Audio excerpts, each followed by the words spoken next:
राजभवन में प्रतिवर्ष की तरह इस बार भी यहाँ पे कृषि की प्रदर्शनी लगाई गई है, बागवानी की, फलों की, सब्जी की। लेकिन अयोध्या धाम में श्री राम मंदिर के उद्घाटन के बाद ये पहली प्रदर्शनी राजभवन में है और यहाँ पे प्रभु राम के संबंध में भी जो चित्रण है वो सुसज्जित है या प्रकृति के अनुरूप है और इसको भी हम यहाँ पे देख सकते हैं। फूलों से सुसज्जित हैं, प्रभु राम का दरबार है, यहाँ पे लक्ष्मण जी हैं, हनुमान जी हैं, माता जानकी हैं और ये अनेक जो पूरी की पूरी प्रदर्शनी है उसमें हम लोग ये देख सकते हैं कि कृषि बागवानी के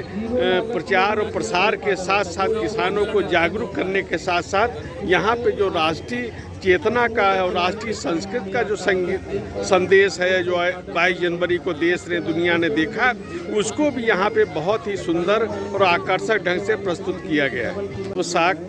पुष्प साग भाजी प्रदर्शनी में हम लोग देख सकते हैं कि बहुत ही सुसज्जित ढंग से यहाँ पे जो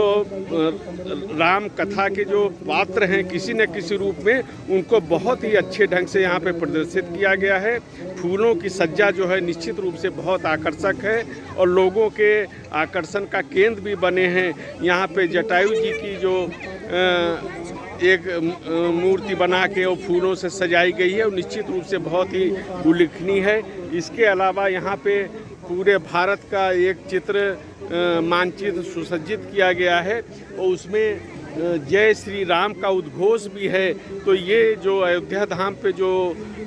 मंदिर का लोकार्पण हुआ, उद्घाटन हुआ, उसको एक तरह का उसका उत्साह भी इस प्रदर्शनी में साफ तौर पे देखा जा सकता है। राजभवन की प्रदर्शनी में हम देख सकते हैं कि फूलों से सुसज्जित लंका की अशोक वाटिका का भी चित्रण है और इनको भी फूलों से सजाया गया है। माता जानकी यहाँ पे बैठी हुई हैं और भगवान हनुमान जी आए हुए हैं अशोक वाटिका में। तो एक तरह से ये जो दृश्य सुसज्जित किया गया है वो पूरी एक राम कथा के प्रसंगों को बहुत ही सुंदर ढंग से यहाँ पे उनको अभिव्यक्त किया गया है और ये एक इस बार की जो राजभवन की प्रदर्शनी है उनकी ये बहुत ही उल्लेखनीय और अभूतपूर्व विशेषता भी है। एक तरफ दिल्ली की सीमा पर किसानों के नाम पर अराजकता का माहौल बनाया जा रहा है, उपद्रव की स्थिति है। दूसरी तरफ केंद्र सरकार और उत्तर प्रदेश की सरकार निरंतर किसानों की आमदनी को दोगुना करने की दिशा में कार्य कर रही है। उत्तर प्रदेश के राजभवन में कृषि, साग भाजी, पुष्प इन सब की जो प्रदर्शनी लगाई गई है वस्तुतः उसका संदेश भी यही है कि किसान लोग किस प्रकार अपनी आय को दोगुना कर सकते हैं।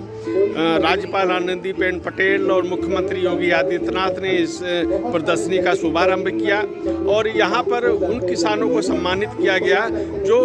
कृषि के विविधीकरण पे अमल करते हुए अपनी बहुत ही अच्छी आमदनी कर रहे हैं। ऐसे किसानों को मुख्यमंत्री जी ने, राज्यपाल जी ने सम्मानित किया गया और एक संदेश देने का कार्य किया। योगी आदित्यनाथ ने जो विगत 7 वर्षों में कृषि के उत्थान में, किसानों के कल्याण में और उनको सुविधाएं देने के लिए जितने भी निरंतर कार्य हुए हैं उन सब का भी उल्लेख किया और उत्तर प्रदेश में जो 7 वर्ष हैं निश्चित रूप से किसानों के कल्याण की दृष्टि से भी बेमिसाल हैं और किसानों की आय बढ़ाने का भी कार्य हुआ। उनको खाद की, बीज की पर्याप्त व्यवस्था की गई या सिंचाई की, बिजली की अनेक लंबित योजनाओं को पूरा किया गया है और ये